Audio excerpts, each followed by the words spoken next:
Good day everyone, and welcome to where we are putting together solutions to those math and science problems that students are getting.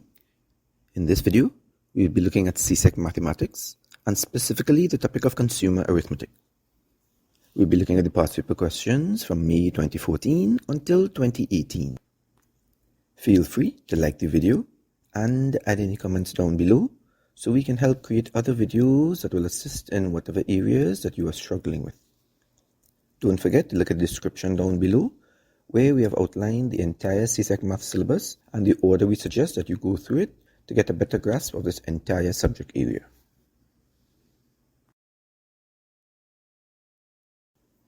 Let's take a look at the 10 major topics in CSEC Mathematics, and this video looks at topic number 2, Consumer Arithmetic. This topic is tested for 8 questions out of 60 in paper 1, the multiple choice. And it combines with topic number 1, number theory and computation, in section 1 of paper 2, where that combined question is worth 9 marks. Some major topics that appear under the heading of consumer arithmetic includes profit and loss, or buying and selling, hire purchase, interest, both simple and compound interest, appreciation, depreciation, rates and taxes, utility bills, shopping bills, wages. This topic came every year from 2014 until 2018 and came in the second part of number 1.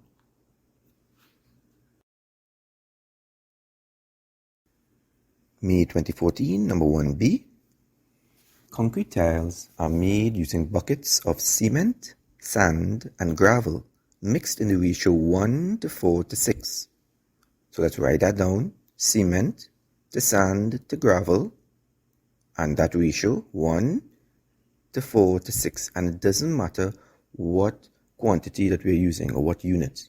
It can be 1 handful of cement. We would require 4 handfuls of sand and 6 handfuls of gravel. Buckets, the same thing. Meter cube, the same thing. So whatever the unit is, that's the constant ratio. Part 1. How many buckets of gravel are needed for 4 buckets of cement? So let's write 1 bucket of cement requires 6 buckets of gravel. So if we want 4 buckets of cement, so we multiply by 4 on the left hand side, then we multiply by 4 on the right hand side, 6 times 4 buckets of gravel. As such, 4 buckets of cement gives 6 4s are 24 buckets of gravel. In part 2, if 20 buckets of sand are used and we're still maintaining the same ratio, how many buckets of each of the following will be needed? Part A, cement. So we're comparing sand to cement. So let's write that as our first line coming from what we have written above. So 4 buckets of sand is mixed with 1 bucket of cement. So 1 bucket of sand, we're dividing by 4 on the left hand side, so we'll divide by 4 on the right hand side, will be 1 over 4 or a quarter buckets of cement. And as such, if we want to find out for 20 buckets of sand, we multiply by 20 on the left hand side. 1 times 20 is 20. So we multiply by 20 on the right hand side. A quarter times 20. And 4 into 4, 1, 4 into 25. As such, we're going to get 5 buckets of cement are required for the mixture. Part B. If 20 buckets of sand are used, how many buckets of gravel will be needed? So let's look at the ratio.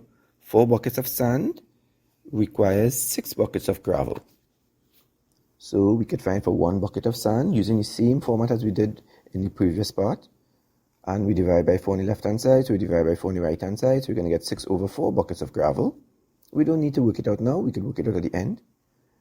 And 20 buckets of sand means that we're multiplying by 20 on the left hand side. So we multiply by 20 on the right hand side. 6 over 4 times 20. 4 into 4, 1, 4 into 25, 5 6s are 30 buckets of gravel. Part C. The cash price of a laptop is $1,299. It can be bought on hire purchase by making a deposit of $350 and 10 monthly payments of $120 each. What is the total hire purchase price of the laptop? When we're buying an item using hire purchase, we pay a deposit down or a down payment, and we pay installments. And how many installments in this case? 10 installments. So we can write that hire purchase is equal to deposit plus installments times 10. And we can substitute hire purchase is equal to 350 plus each installment is 120 times 10 installments times 10. So 120 times 10 is 1200 plus 350 is 1550. So the hire purchase price is $1,550. Part 2. How much is saved by buying the laptop for cash? Savings would be if we're comparing the hire purchase price to the cash price. So we can just subtract 1,550 minus 1,299, which gives us the savings of $251. May 2015, number 1B. The table below shows a shopping bill prepared for Mrs. Rowe. The prices of some items are missing. So let's look at the table, and we can see for 3 kilograms of sugar, that item, we know the total cost price, but we don't know the unit cost price. That's X. Similarly, for 4 kilograms of rice, we're missing the unit cost price and the total. Part 1.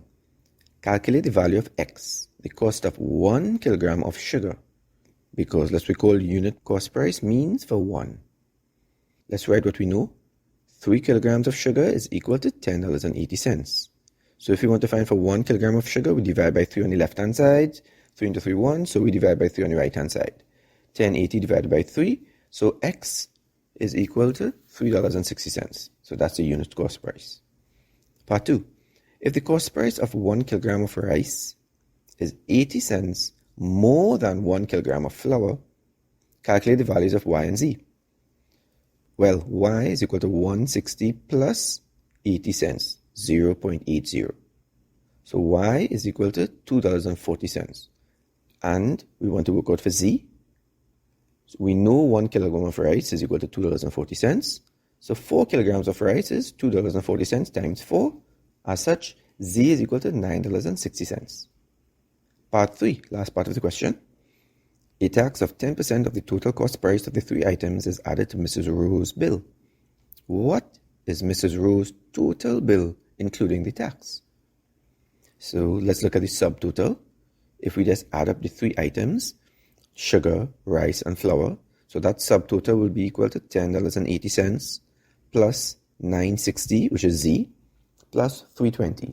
So the subtotal works out to be, using our calculators, $23.60. On this subtotal, Mrs. Rowe is now taxed 10%. So the tax is equal to 10% of $23.60. So that is 10 over 100 times $23.60.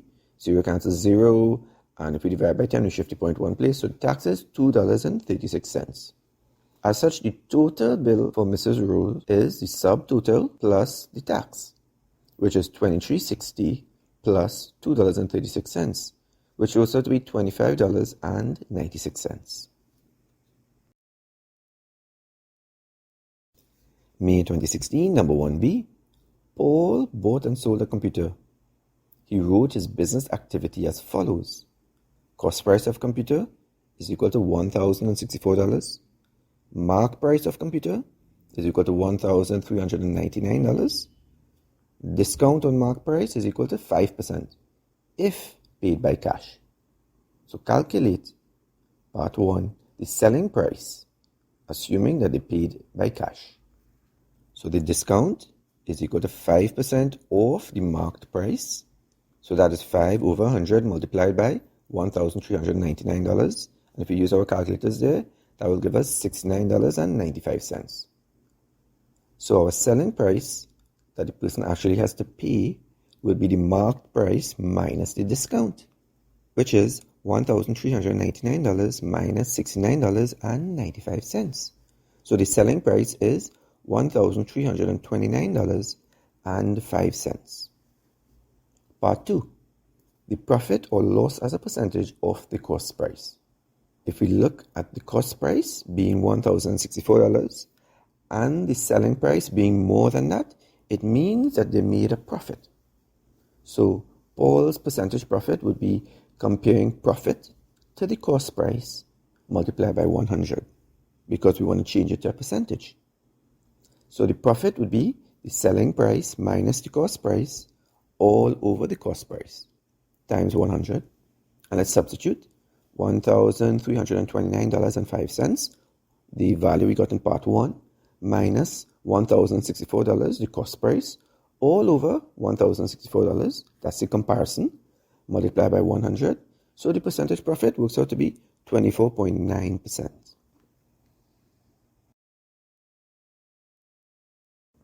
May 2016, number 1C. Orange juice is sold in cartons of 3 different sizes. 350 ml is $4.20, 450 ml is $5.35, and 500 ml is $5.80. Which size of orange juice is the most cost-effective buy? Justify your answer. And if you looked at our last video, we saw we did a question almost exactly the same as this. So you can refer to that to get some more help. Well, let's compare 350 ml cost $4.20. So 1 ml, 1 milliliter of juice in this carton size works out to be $4.20 over 350. That works out to be 0.012. And if we look at middle carton size, 450 ml is $5.35. So 1 ml is $5.35 divided by 450. So 1 ml works out to be 0.0119.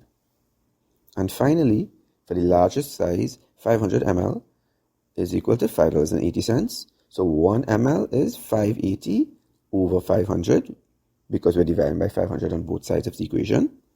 So 1 ml works out to be 0.0116. At this point, some of us can look at it and get the answer easily. Some people still got confused. So let's bring up these values and compare them. 0.012, and let me add a 0 to it. And then 0.0119 and 0.0116. So if we compare all three, we can say the top one is 120, 119, and 116. As such, which is the cheapest or most cost-effective buy will be the 116, the 0.0116. So that will be the largest carton. The 500 milliliter size is the best buy. May 2017, number 1B. A store is promoting a new mobile phone under 2 plans, Plan A and Plan B. The plans are advertised as shown in the table below. So if we look at the table, we can see both plans. There's a deposit that we have to pay down, a monthly installment, number of months to repay, and for one of the plans, we have to pay taxes on it. Part 1. Calculate the total cost of a phone under Plan A. Total cost will be equal to the deposit plus the number of months by the installment. And if we substitute that for Plan A, we pay down a deposit of $400 plus 12 months at $65 each. So 12 times 65 is $780 plus 400 works out to be $1,180 is the total cost if we're using Plan A. For Part 2, determine which of the 2 plans, A or B, is the better deal. Justify your answer. So we've already worked out the total cost for Plan A, which is $1,180 because there is no tax to be added onto that. Let's work out for Plan B. For Plan B, let's do the same working as we did in Part 1. So the subtotal for Plan B will be deposit plus number of months or number of payments times the installment. So that will be 600 plus 6 times 80. 6 times 80 is $480 plus $600 is $1,080. That is our subtotal. And there's a tax to be paid on that of 5% of the subtotal. So the tax is equal to 5 over 100 times 1,080. So 5 into 5, 1, 5 into 120, 0 cancels 0, 2 into 108 is $54. So the tax is $54 that has to be paid on top of the subtotal.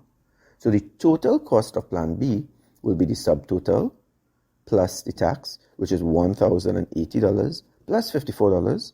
Our total for Plan B is $1,134.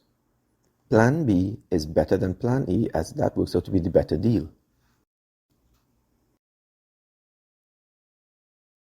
May 2017, number 1C. John's monthly electricity bill is based on the number of kilowatt hours of electricity that he consumes for that month. Remember, kilowatt hour is the amount of energy that's being used. He is charged $5.10 per kilowatt hour of electricity consumed. For the month of March 2016, 2 meter readings are displayed in the table.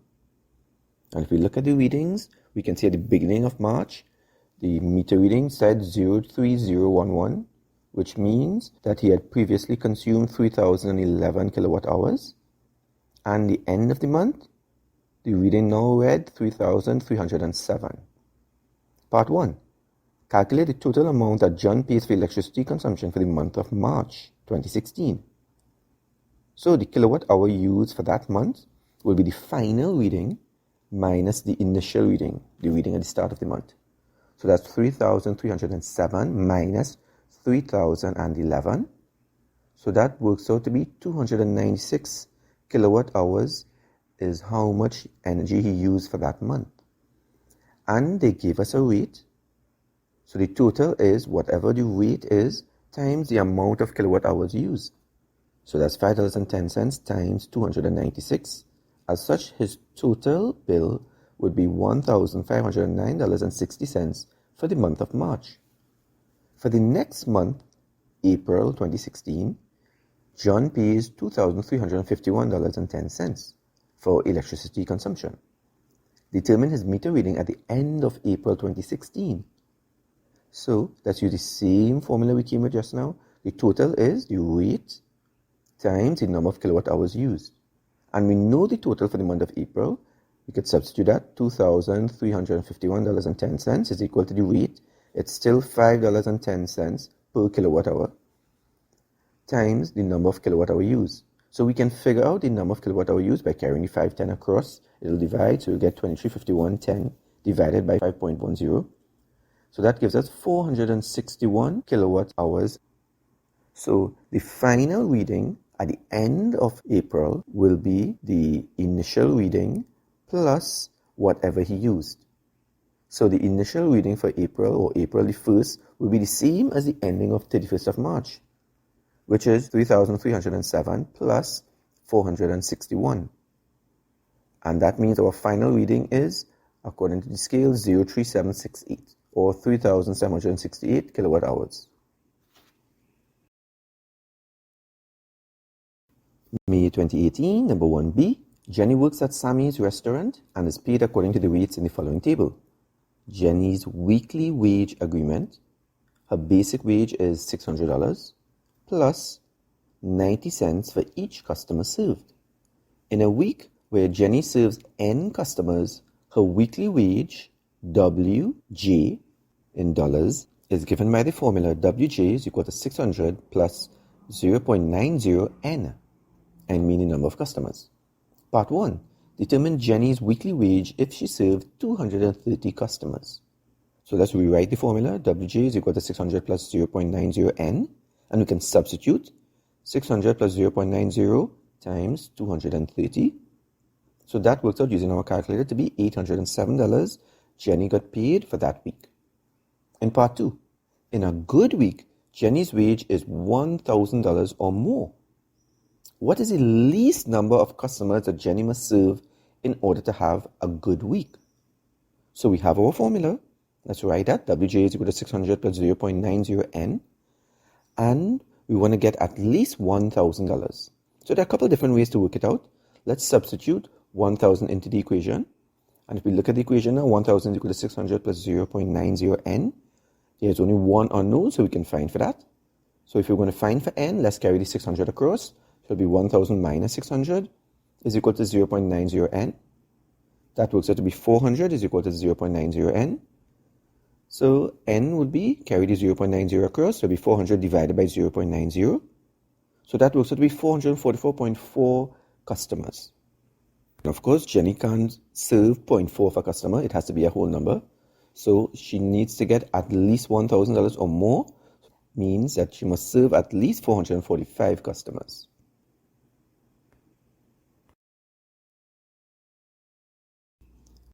May 2018, number 1C, part 3.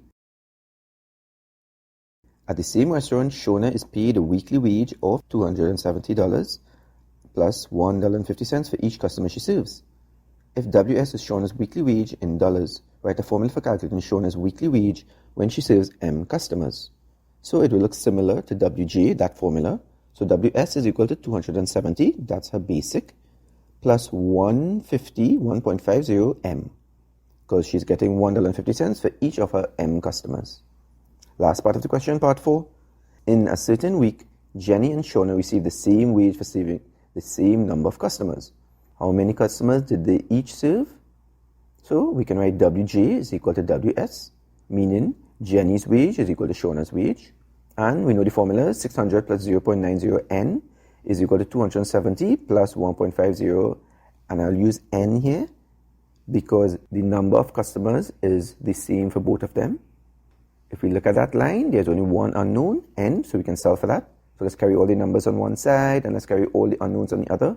So 600 minus 270 is equal to 1.50 minus 0.90 N. And we can simplify. 600 minus 270 is equal to 330 is equal to 0.60 N. And if we want to find for N, let's carry the 0.60 across. So we're going to get 330 divided by 0.60. So N is 550. As such, if both of them serve 550 customers, then they will both get the identical wage for that week. We've now come to the end of CSEC past paper questions in the topic of Consumer Arithmetic, the second topic on the syllabus. In our first video, we looked at past paper questions from 2009 until 2013, those 5 years. And in this video, we look at the next 5 years from 2014 until 2018. The next video that we're going to produce will be videos from 2019 until the present. Feel free to look at the description down below, where we have outlined the entire syllabus as a guide for you to go through.